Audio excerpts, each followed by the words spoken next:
Hi, everyone, and welcome to the next episode of Manomet's Small Sit virtual series featuring Dr. Rob Clay, Vice President of Flyways here at Manomet Conservation Sciences. First, we're going to organize the Spanish and English interpretation because we do have that organized for you today. Let's see. If we have someone Rob is going to be presenting in English, so if you need Spanish translation, you should be able to click on the translation button on the bottom and choose your interpretation. What's your whatever your preference is. And let's see. So if you can go on and do that, we'll get started. If you're new to Manomet Conservation Sciences, a little background on our organization. We use science in collaboration to reverse shorebird decline, promote coastal resilience, and educate and inspire the next generation of conservationists across the Western Hemisphere. And if you're a friend, volunteer, trustee, counselor, or donor to Manomet already, then thank you. It's only with your support that we can continue to get our boots muddy doing hands-on science in collaboration with local partners. And just a couple of housekeeping notes for today's webinar. First, we'd love for attendees to type into the chat where you're all zooming in from. We have 182 folks signed up for today, so we have a nice crowd. Then after that, we're going to reserve the chat for any tech issues you may be having. And afterwards, we do welcome your curiosity. So please type any questions you have into the Q&A box, and Rob's going to be happy to answer them at the end of the presentation as time allows. A little background on Rob. Oh, first, I didn't introduce myself. I'm Jean O'Rourke, Director of Marketing Communications here at Manomet. Now back to Rob. A little background on Rob. He has been active in migratory bird conservation in the Western Hemisphere for more than 30 years. A native of the UK, his interest in neotropical birds and conservation began during an undergraduate expedition to Paraguay in 1992, which led to a PhD studies of manakins in Costa Rica and Panama. After a fruitful tenure at BirdLife International, Rob joined the Wisren Executive Office and Manomet in May of 2014. And now here he is to talk about the weird and wonderful world of shorebirds. Rob, take it away. Jean? Yes. Just check that.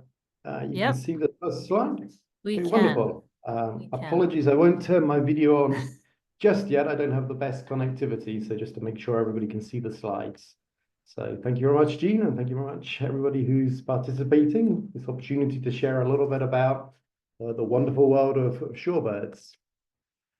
So firstly, just to start with, what are shorebirds? If you're familiar with shorebirds at all, you probably think of them as small gray or brown dots way out on the mudflats, fairly nondescript, and perhaps not birds that people generally get very excited about.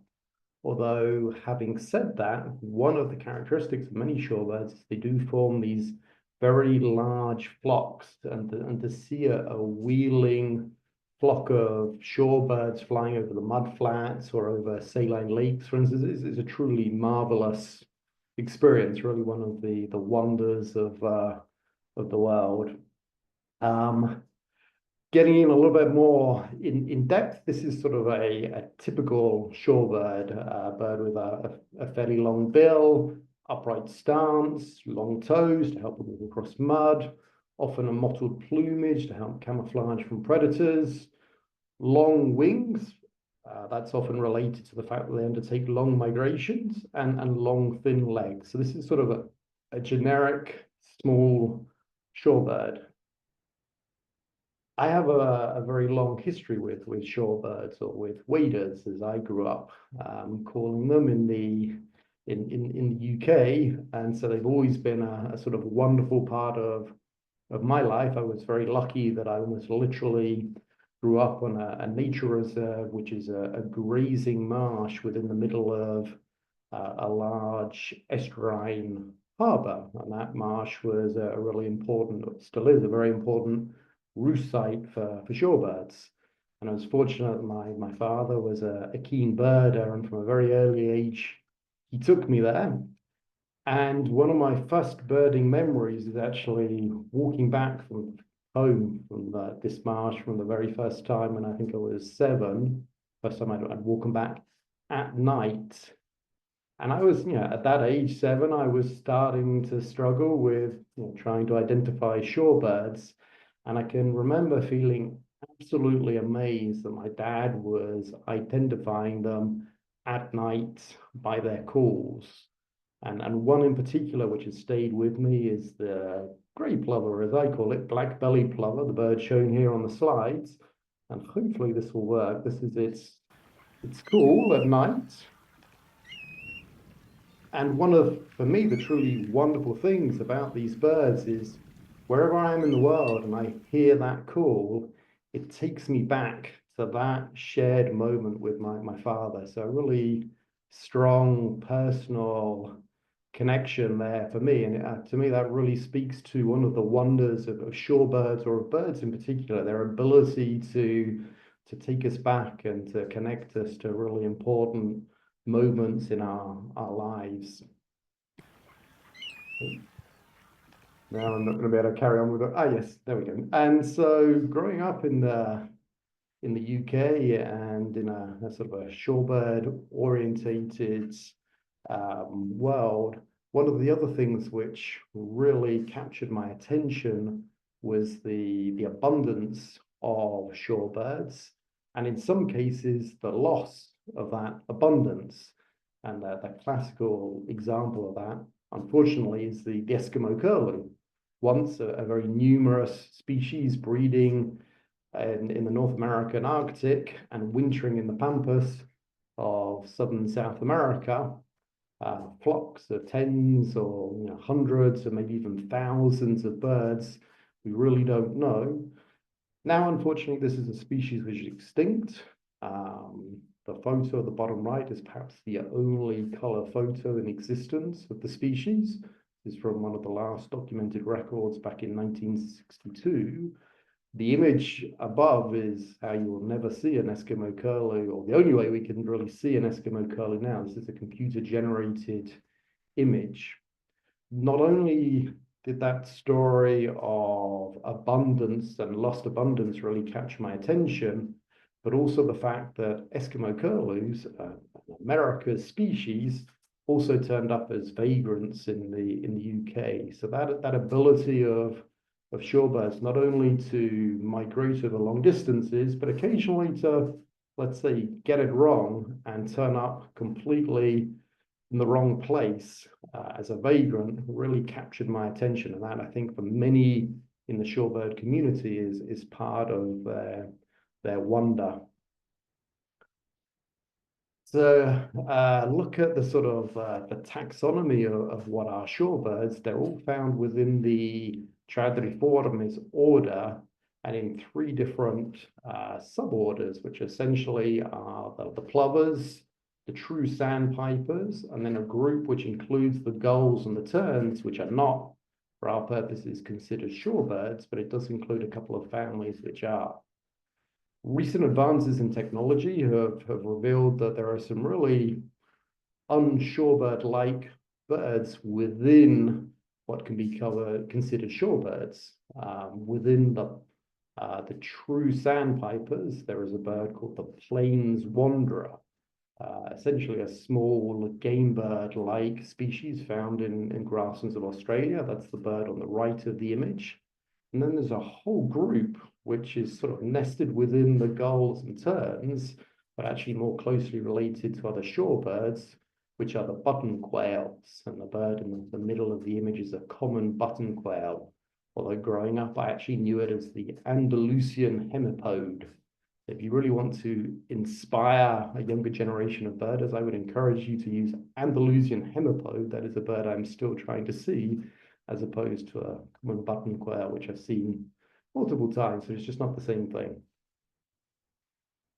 So to dive into some of these more exceptional shorebirds, Here's some of, within that group of plovers, some of the rather different looking birds. So for instance, we have thick-knees, the two birds on the top of the image here, which are actually shorebirds adapted to arid environments and often largely nocturnal. The bird top left is a Peruvian thick-knee found in arid environments on the Pacific coast of South America. On the right is a thick-knee which has actually gone back to coastal habitats. This is a beach thick-knee found in Southeast Asia. And then dropping down, bottom right, a bird in its very own family, an ibisbill. This is a sort of a strange, almost hybrid between an ibis and perhaps a curlew, but it is a shorebird found just in a few watersheds within the Himalayas. And then finally, bottom left, we have another single species family, the Egyptian plover, also known as the crocodile bird. I don't think there's actually any documentation of this, but one of the common myths around this species is that it enters into the mouths of crocodiles to clean their teeth for them, so thereby obtaining food, but also providing a service for crocodiles. And this is a species found primarily in sub-Saharan Africa. Moving on to the true sandpipers, and just to be clear, what I'm trying to highlight here are some of the birds which are sort of not your typical shorebirds as we think of them in terms of plovers and sandpipers.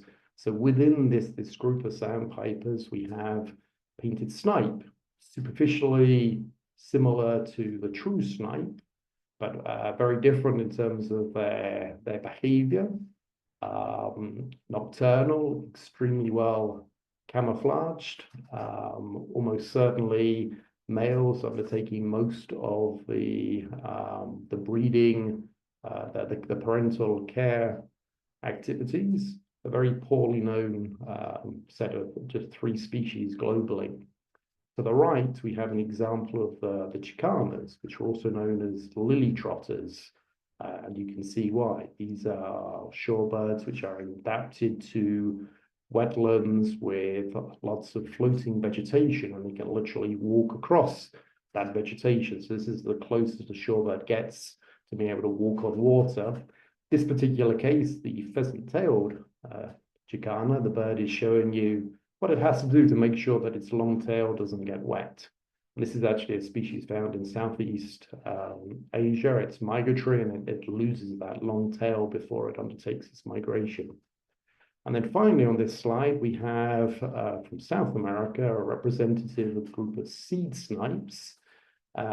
Again, this is another group of shorebirds which really do not look like shorebirds, but they are shorebirds. But you would think that they're actually closely related to grouse, to ptarmigans, and this is essentially the niche, the ecological niche that they occupy. So they're found in the Paramo and the high Andes, and also across the Patagonian steppe, and are extremely grouse-like, apart from when they actually undertake their aerial displays, when they suddenly sort of morph into more typical shorebirds in terms of their aerial displays.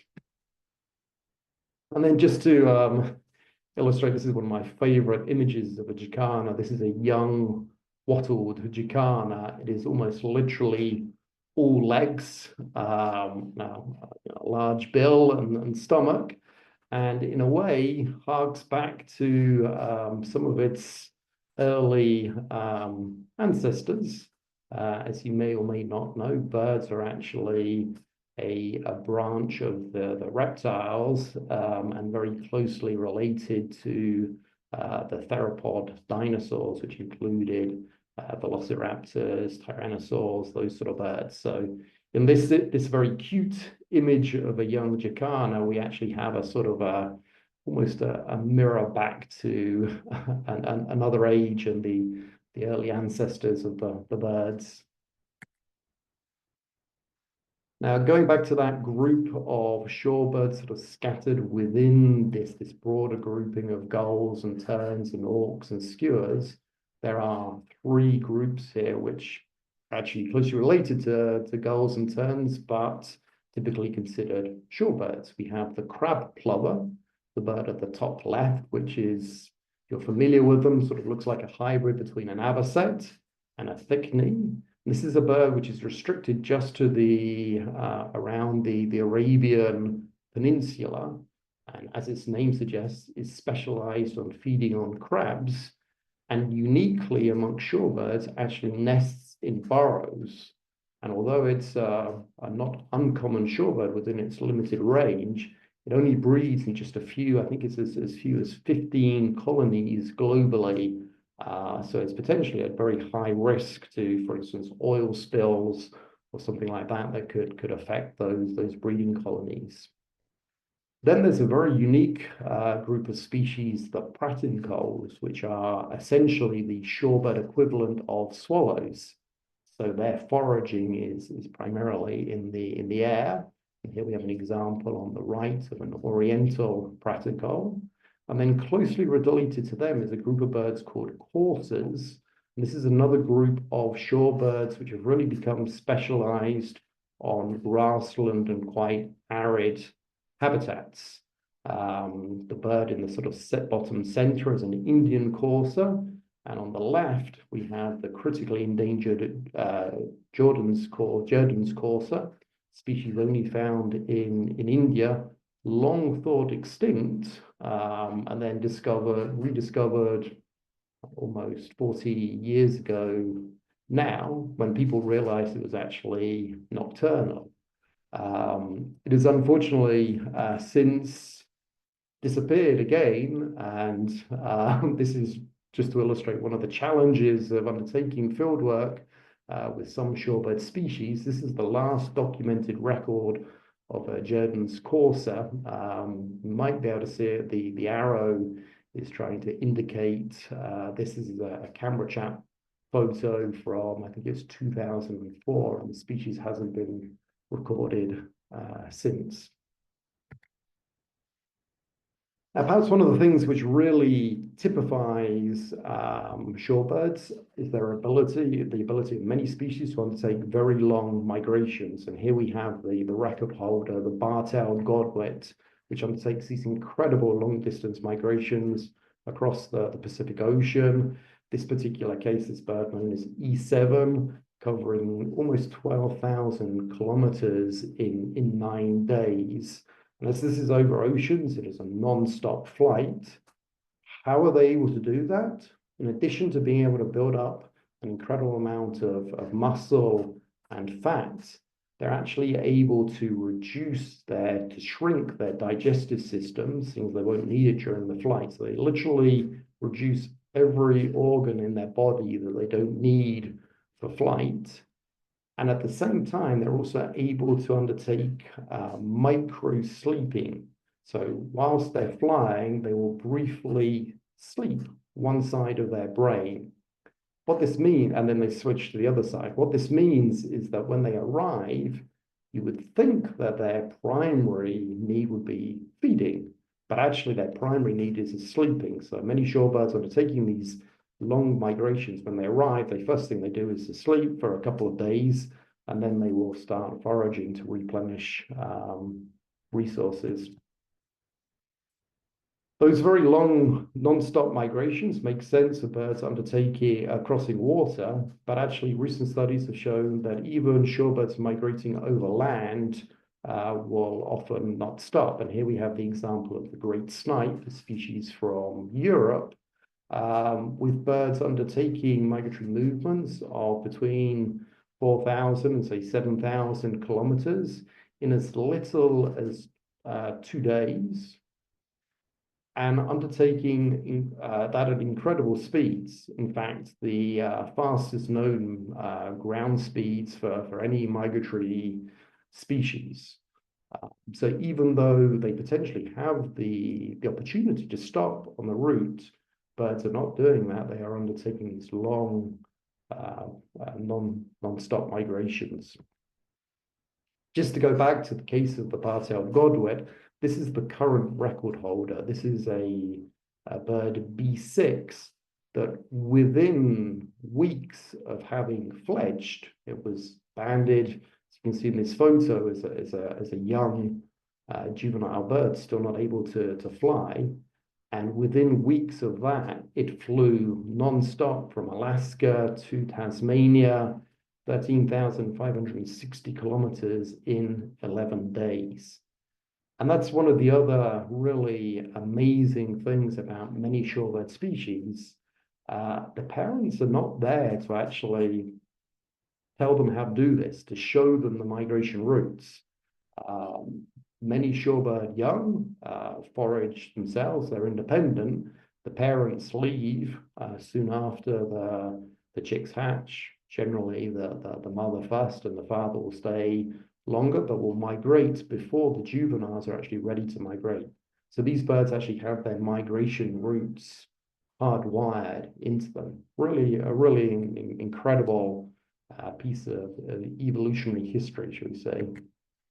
Not all shorebird species are completely independent. Here we have the case of a Magellanic plover, a species which breeds just in southern South America. This is one of the rarest shorebird species, and it is unique because the parents actually provide food to the young from the crop, something which no other shorebird species really does, with a couple of sort of part exceptions. Really, Magellanic plover is the only species actively feeding its young. Why it does that, we really don't know.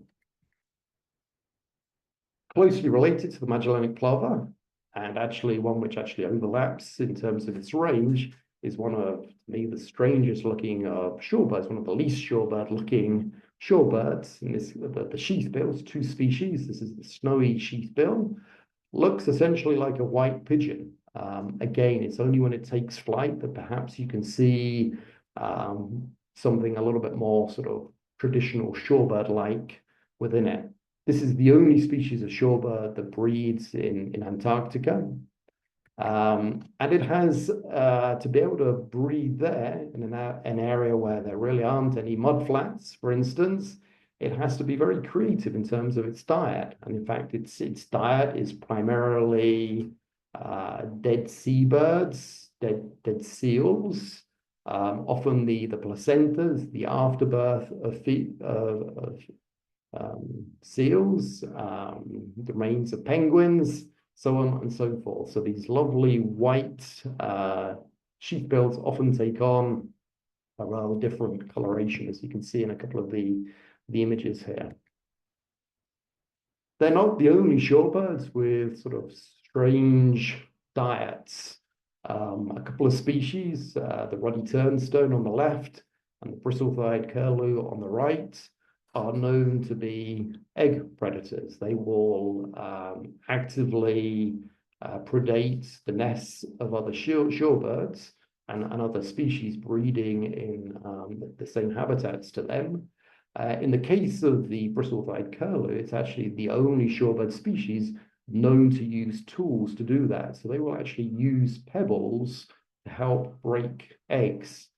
And the bristle-thighed curlew has a very restricted breeding range, just in a small part of Alaska. It then winters on islands in the Pacific, and it has actually caused problems with another threatened species, the Laysan teal, through predating the nests of that species. So this is bristle-thighed curlew is a globally threatened species, as in its Laysan teal. So we have this very unique situation of one threatened species threatening another threatened species through egg predation. Other shorebirds have special adaptations to foraging. One of the more interesting ones was the discovery a couple of decades back now that some shorebirds feed on biofilm, which is the sort of very fine mat of diatoms, algae that is found across mudflats. So they're actually sort of slurping up that biofilm from the mudflat surface. And to do that, to help them do that, they have feathered tongues, which enable them, they're not actually slurping as in sucking, but through a rapid motion of their tongue, thanks to that feathering, they're able to draw up the biofilm. One other shorebird, which has a very unique bill adaptation, the spoon-billed sandpiper. This is another critically threatened species. And really, we have no idea why it has this special adaptation. Apart from the bill, it is very similar to many other shorebird species, but for some reason, it has this unique bill shape. And on the subject of unique bill shapes, this is the wrybill, species found in New Zealand. It's the only bird which has a bill curved laterally to the right, long seen as a unique offshoot of the plovers. Recent studies have actually showed this to be basal to a group of plovers, which includes, for instance, the snowy plover, the Wilson's plover, the collared plover. So in fact, in a way, those species, rather than the wrybill being a strange offshoot of them, they are actually, in a way, straight-billed versions of the wrybill. Why it has this special bill adaptation is presumably to be able to help it turn over stones and help foraging underneath stones. On the subject of unique foraging, this is one of my favorite species, the Tuamotu sandpiper. It is the only extant member in its genus. There are at least 4 species, maybe 5, across the Polynesian islands. One of them only known from a specimen, 2 only known from drawings. And the Tuamotu sandpiper is actually largely dependent on nectar. It actually has more nectar in its diet than many species of hummingbird. And not only does it primarily eat nectar, but for instance, this plant here is adapted so that the sandpiper is its primary pollinator. Where the sandpiper doesn't exist, the plant is adapted to a particular species of wasp. And one of the really interesting things is there are some islands where the sandpiper is not present, but the plant primarily shows that adaptation to sandpiper pollination, thereby revealing, presumably, the presence previously, historically, of this species or one of its closely related species. So this is actually helping to inform reintroduction plans for the species, which again is another highly threatened species restricted currently to just a few islands. Jumping back to the jacanas, and really I just wanted to flag a couple of fascinating things about shorebirds. One in the case of jacanas is they have a handy solution to, if you don't have arms, how do you carry your young around? Well, you pop them under your wing. That's what we're seeing in the case of this African jacana on the right. Jacanas also show a special type of breeding system whereby the females, which are larger, actually defend large territories with territories of multiple males within them. So one female will actually mate with 3 or 4 males, and the males then undertake most of the care of the young. Another extreme type of breeding system, as shown by this species, the ruff, which is perhaps more appropriately called the combatiente in Spanish, like the competitor, the fighter. This is a species which has a lek breeding system, whereby males defend small territories. There's lots of aggression between males, and the females choose, they come and visit these congregated display arenas, and they will choose the best displaying male to mate with. There's a lot of extra complexity there, but there's not time to go into that, unfortunately. And then even amongst some of the very common species, I'm based in Paraguay, southern lapwing, the bird on the screen here is a very common species here. People either love it or they hate it. It's one of the few sort of real positive news stories in terms of shorebird populations. This is a species increasing in number and greatly expanding its range as a result of deforestation. But there's still a lot to be learned about this species. The the breeding unit often appears to be 3 birds, as you can see on the right. So there's presumably some level of cooperative breeding, perhaps with a young bird from a previous season staying on to help support the adults the following season. But it's really been very poorly studied. And then just to close, you will have heard me mention threatened species many times throughout this presentation. I highlighted the case of the Eskimo curlew, one of my inspirations, at least for starting to work with shorebirds. Unfortunately, it is a reality that shorebirds are amongst the groups of birds suffering the greatest declines. This graphic is from the most recent State of the Birds report for the US, and you may be able to see shorebirds there undergoing a 33% decline in their populations over the past 40 years. So unfortunately, together with grassland birds and aridland birds, amongst those groups suffering the greatest of declines. And what we're really looking to try and avoid is this scenario.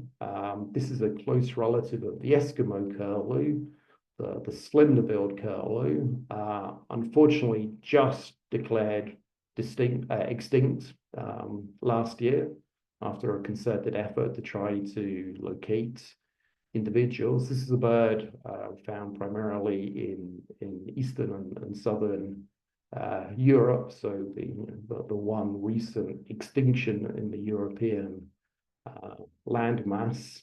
And this is really what we're trying to avoid, the loss of these truly weird, truly wonderful, truly inspiring species, which are unfortunately disappearing before our eyes and during our lifetimes.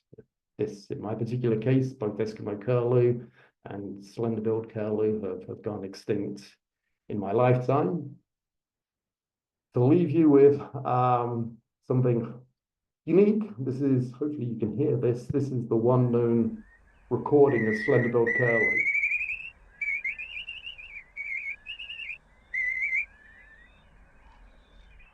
So here at Manomet, we're trying our best to make sure that there will be no further cases of shorebird extinction. Nothing else to add in terms of the last known photo, the last known sound recording of these truly amazing birds. For that, thank you very much. Thanks, Rob, for sharing all of that. And let's see, we have some questions that we're going to go to. Let me feed them to you. Let's start. Someone asked, Rob, what's your favorite species? I have a long list, but actually the black-bellied plover, the gray plover that I mentioned early on is one because of that, that very sort of personal connection for me back to wonderful days of birding with my father. That was a sweet photograph. Let's see. Lisa says, does the whole brain sleep in the birds that switch back and forth while migrating? That's a great question. It's obviously a very difficult thing to study.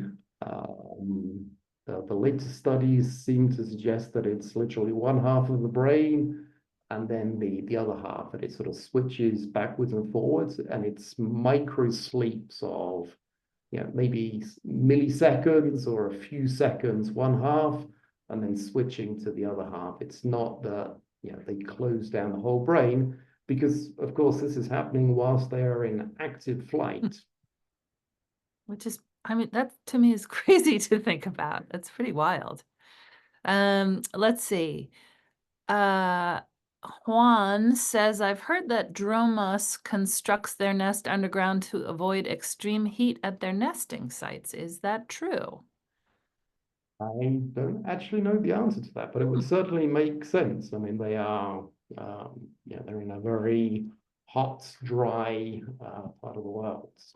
But there are also other benefits. One of a really significant issue for many shorebird species is that their nests, their eggs are very exposed to predators, to the disturbance. It's why there are many issues with beach nesting shorebirds and humans and dogs and vehicles on beaches.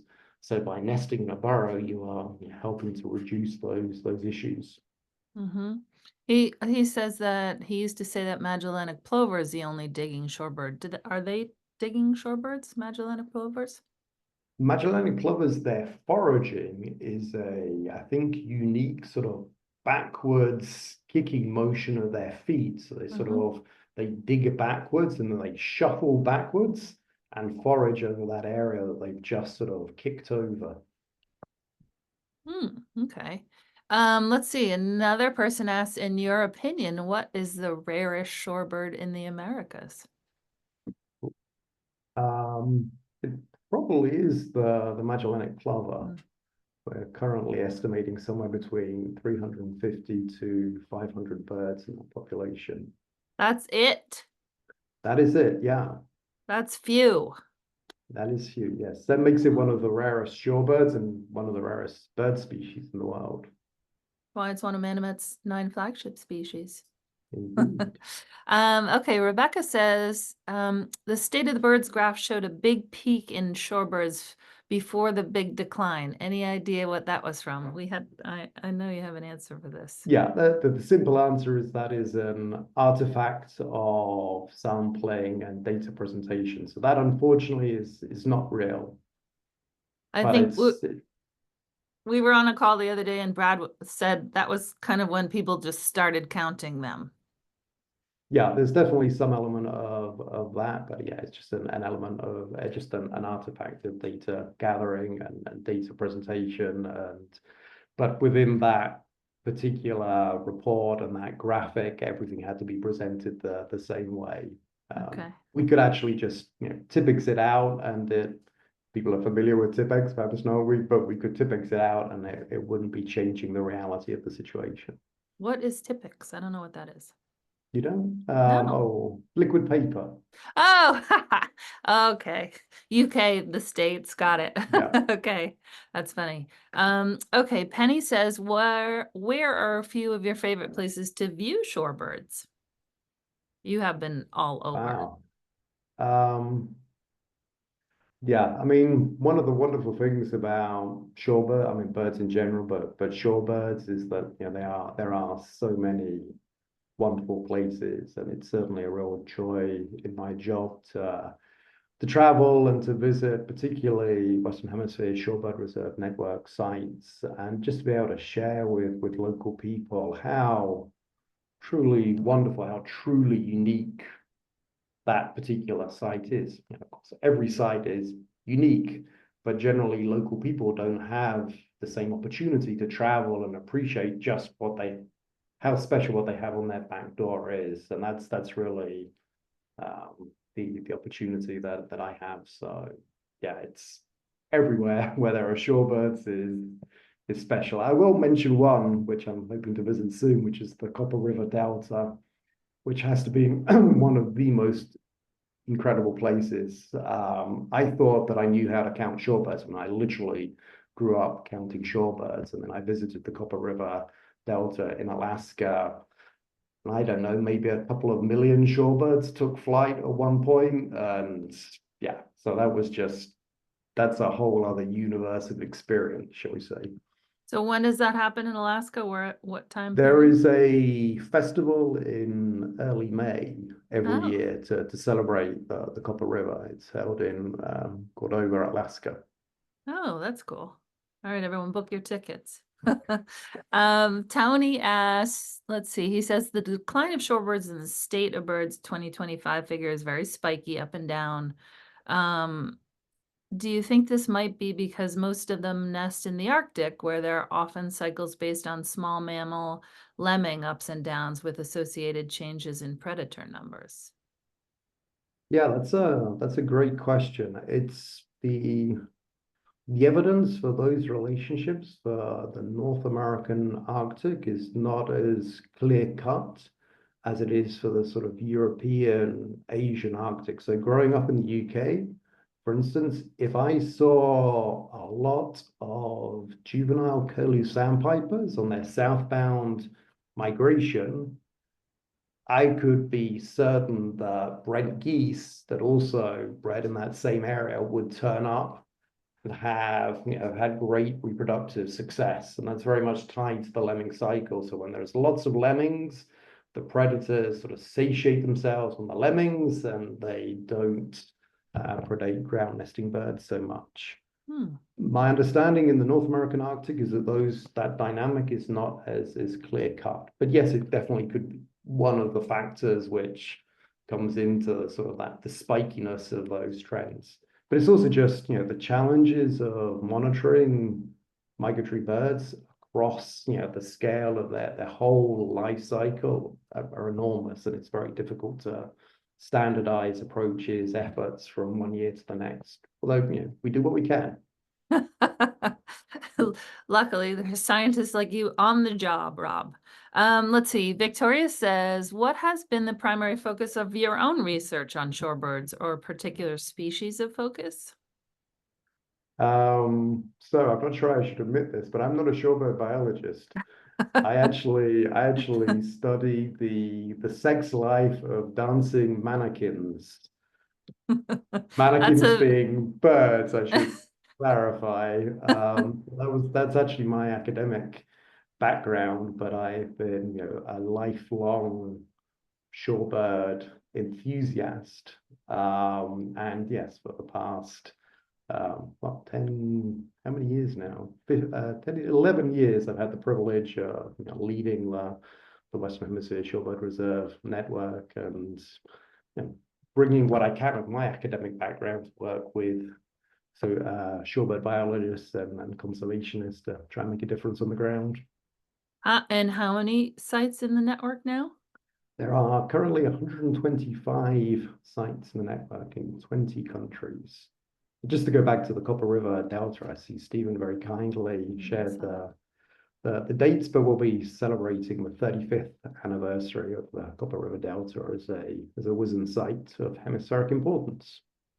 Amazing. Let's see. Rebecca, I have time for a couple more questions. Rebecca says, can you say anything about the status of the diadem sandpiper plover?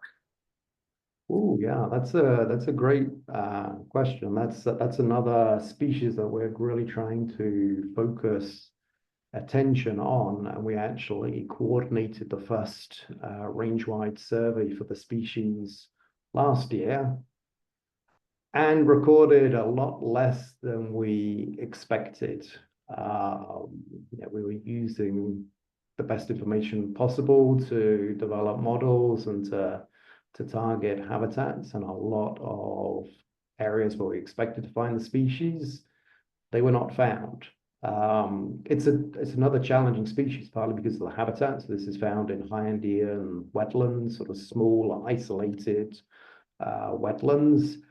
It undergoes some migration, both altitudinal and latitudinal. So the short answer is we're still trying to figure it out, but it's undoubtedly amongst the rarer species in the Americas.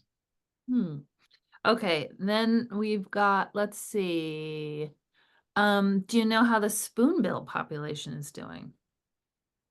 Yeah, the spoonbill sandpiper is things are looking overall more positive than they were. So this is a species which is breeds in eastern Siberia and winters in Southeast Asia. Trapping of the species or hunting has been a major driver as declines on the wintering grounds. There's been a lot of efforts to reduce that and secure safe wintering habitat for the species. And there's also been efforts on the breeding grounds to increase reproductive success. So it's still in a very delicate situation, as we say, but there are positive signs. Nice to have some positivity. All right, Penny asked 2 questions, which we're going to close out with before I wrap it up. Do you lead birding trips, and is there a shorebird atlas?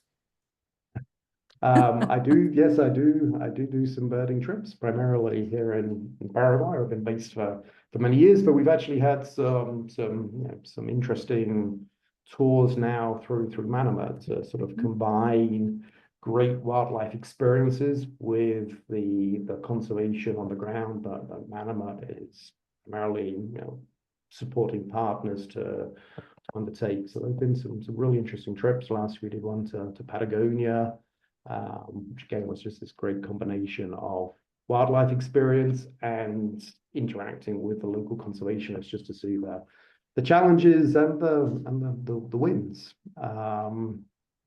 And sorry, the second part of the question, Oh, is there a shorebird atlas? is there a shorebird atlas? Um, Not for the Americas per se, but there are a number of atlases which present shorebird data. Okay, good to know.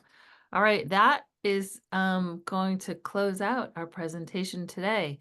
Thank you so much, Rob. I learned a lot, for sure, and I work here.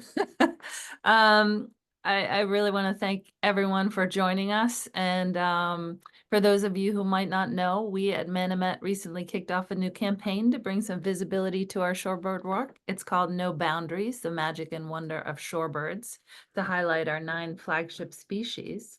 I'm going to put the link in the chat and everyone can read more about them at your leisure. And if you enjoyed today, we'd love for you to support our work directly with a donation online if you haven't already. And if you want more Manomet, please join the conversation on our socials or visit our events page online. In fact, this Friday night, Manomet's Dr. Abby Sterling will be giving a TEDx talk at her alma mater, University of Georgia, which you can join virtually if you want more shorebirds.